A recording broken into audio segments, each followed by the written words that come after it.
Hi, this is Katie, and thank you for joining me on the My Senses, My Space podcast. And today I wanted to talk about your sense of empathy.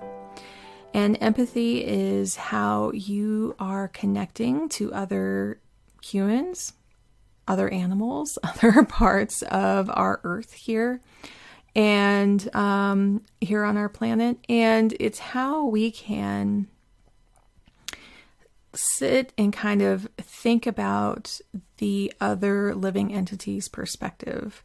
Like, what would it be like if I didn't have my own perspective, and to see things through their eyes, to feel things through their senses, to be this other living being? And a lot of times, especially highly sensitive people, we can enter rooms and actually feel other people's emotions very deeply. And we can feel other people's pain, whether it's watching it on TV, whether it's seeing them in person. I just had an experience with my pharmacist just getting a booster shot, and she's like, it is so hard for me to, she gives shots all day long, but it's so hard for her to do that. And she feels so bad when, it hurts a little bit more, or she has to give shots to younger kids. And she's like, I'm just such a sensitive person, an empath, that it really affects me. So first I want to say it's okay to have deep emotions. It's okay to show those emotions. Many times growing up, we might have been told we are way too sensitive, or we are way too much, and our emotions are way too big. It is coming from the other person saying that they can't handle that, and they may not. They may need to step away a little bit, but it's okay for you to have big emotions. Is it okay to lash out and hurt people? No, but it is okay to cry in a classroom, or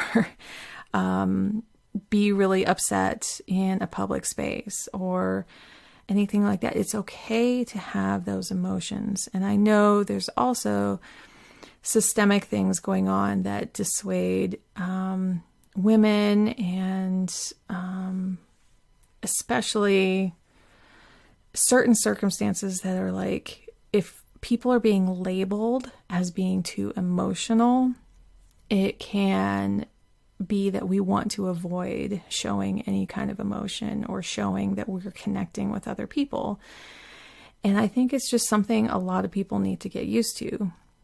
We can be passionate, we can be outspoken, we can show our emotions and still be our full selves, and still be loving, and still be very much supportive of other people. So when our empathy can be too much is if we actually have underlying trauma, in terms of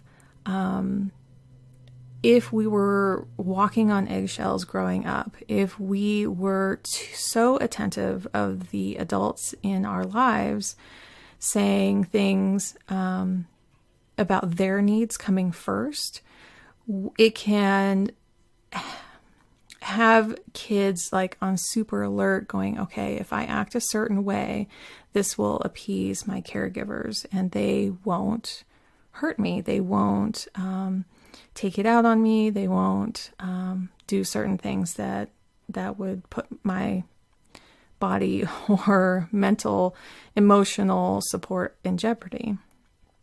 And so we can be like, well, if we appease, if we do everything we can, then it won't happen. And so that can carry into adulthood, and we can want to people please as much as we can, because that's what we're used to doing. Like, if we can smooth everything over, if we can make it so that we stay safe, but we also are avoiding conflict, it can be something that we really need to heal through therapy, through other modalities, whatever it is. Those can be some really deep-seated wounds. So if that's where it's coming from, sometimes we really need to seek out healing. But if it's more along the lines of like, hey, my body just feels things more deeply. It is just constantly scanning the room because that's what my brain does. That's what my body does. I can feel other people deeply. There's nothing to be ashamed of for that. That is how your body reacts. And sometimes that can put us into a state of fight, flight, fawn, or freeze. I know I didn't say those in the right order, but if we're being put into a fear state, then we need to see what possibly is locked within our bodies and in terms of any trauma and look for healing for that. But it could be that our bodies just connect that way, that we are extra observant and our brains pick up on those things. So in the opposite of that, we can also look at like, well, how can we use our empathy more? Because when society as a whole is using empathy more, it's actually much more successful in looking at everything from many different viewpoints and also taking steps forward. So it's improving life for everyone involved and not leaving people out. Empathizing can lead to many inclusive spaces, can lead to inclusive policies, can lead to a greater good overall. So when we're looking at things and we're kind of shutting out other people's perspectives, then we need to invite more empathy into our lives. If it's because we're too busy and we can't sit down and think about something from someone else's viewpoint, then we need to slow down.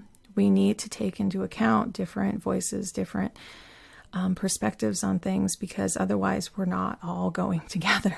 We're one person is going forward and the other people aren't. So empathy is a balance, and empathy you can feel it inside your body in your heart. Does it feel like I'm taking into account other people's ideas and other people's experiences in their life, or am I trying to push those away? So I'm putting my hand on my heart during like this whole podcast because that's where I'm feeling empathy right now. My body is just naturally holding my heart and going, this is where I live. This is where I can connect with other people. This is where I feel it in my body. And maybe you can try a little of this too. So thank you for joining me on the My Senses, My Space podcast.